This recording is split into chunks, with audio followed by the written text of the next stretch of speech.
friends, welcome back to my channel and welcome to my Spooky Little Stories Halloween episode. I know I say this every time I make a video, but I am so excited for today's video. This is one I've been waiting to make forever, and I think that today's story is really going to spook you guys. So for today's video, I will be having a guest star joining me. If you haven't already noticed, he's right here. I don't know what his name is, but he's very cute and creepy, so why not?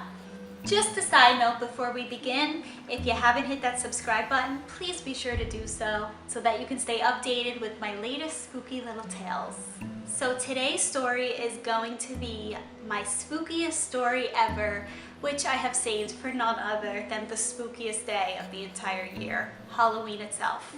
So as you guys know, I lived in an 1865 Victorian mansion that used to be a hotel in the 1800s. I was fortunate enough to share this house with my entire family. I truly have such a place in my heart for this house. We no longer own it, but that doesn't mean that it has left my life in any way, shape, or form.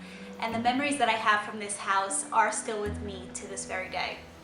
In today's tale, I'm going to be sharing the time that I had an up-close and personal encounter. Not only was this an audible encounter, but this was also a physical encounter as well. So I should start by saying that as a child, I would hear the sound of somebody calling my name. And it wasn't just in my 1865 Victorian home. This was in every home that I've actually lived in throughout my childhood.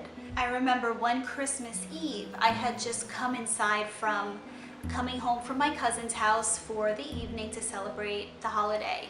And I had walked into my home, and as I was putting my coat away, I heard so clearly the sound of my name being called very close by. This has since stopped, but there were several occasions throughout my childhood when I vividly remember this happening. And it was kind of just something that I had become accustomed to. And I fully believe that I was always very in tune with the other side and the paranormal. I wasn't nervous about it. It didn't really worry me. So this story takes place one quiet morning when clearly I wasn't expecting anything of the sorts to be happening. So it was very early in the morning. It was actually dark out, I do remember, and I had woken up to begin getting ready for the day. We had a very early day planned, so I figured I would get a jump start on the day and start to get ready very early on. So at the hour that I was awake, I want to say it was between 6 and 7 a.m. So this very morning, it was in the middle of winter, which is why it was still dark out during this time. So after I woke up, I gathered my clothing and my belongings, and I headed down the hallway into the bathroom where I was going to begin getting ready for the day. And I had gone into the bathroom, closed the door, and locked it behind me. So as I'm in the bathroom, I had just, did the regular tasks, washed my face, brushed my teeth, and began to dress myself. It was very quiet in the house. I believe I was one of 3 people who were awake at the time. So I had grabbed my socks. It was the first thing I had in my hand, I vividly remember. And I was standing on one leg with one foot in the air, attempting to put my first sock on. And as I'm standing there just going about my business, I all of a sudden hear the sound of somebody directly in my ear calling my name. But not only did I just hear somebody calling my name, I physically felt the wind and breath blowing on my ear, which completely startled me. So I'm standing there on one foot, not expecting any of this to happen. And as I'm experiencing this, I'm completely thrown off balance. I actually fell onto the ground. I was so scared, completely terrified. And my first immediate reaction was to just sit there and kind of question, what just happened?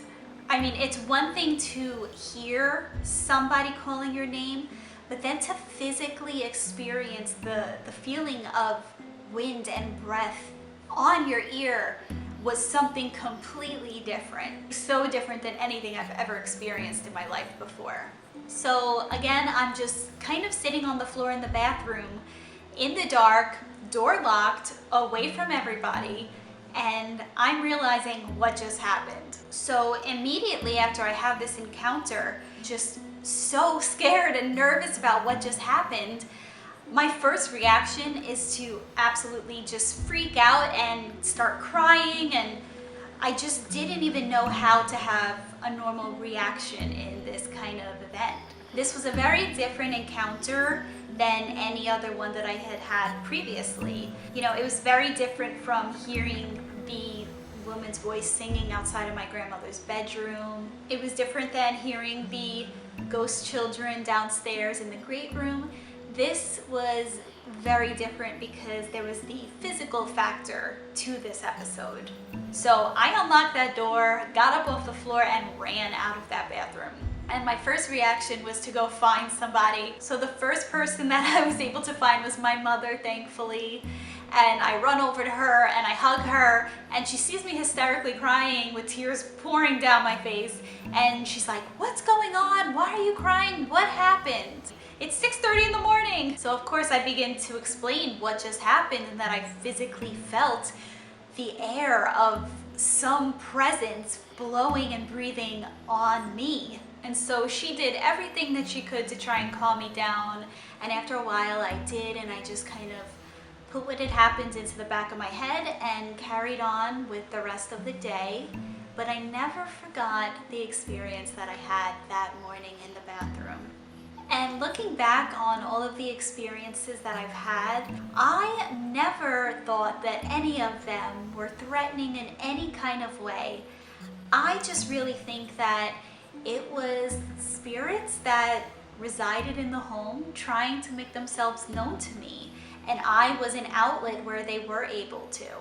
And as scared as I was in the moment when it actually happened, you know, looking back, it was never threatening in any way.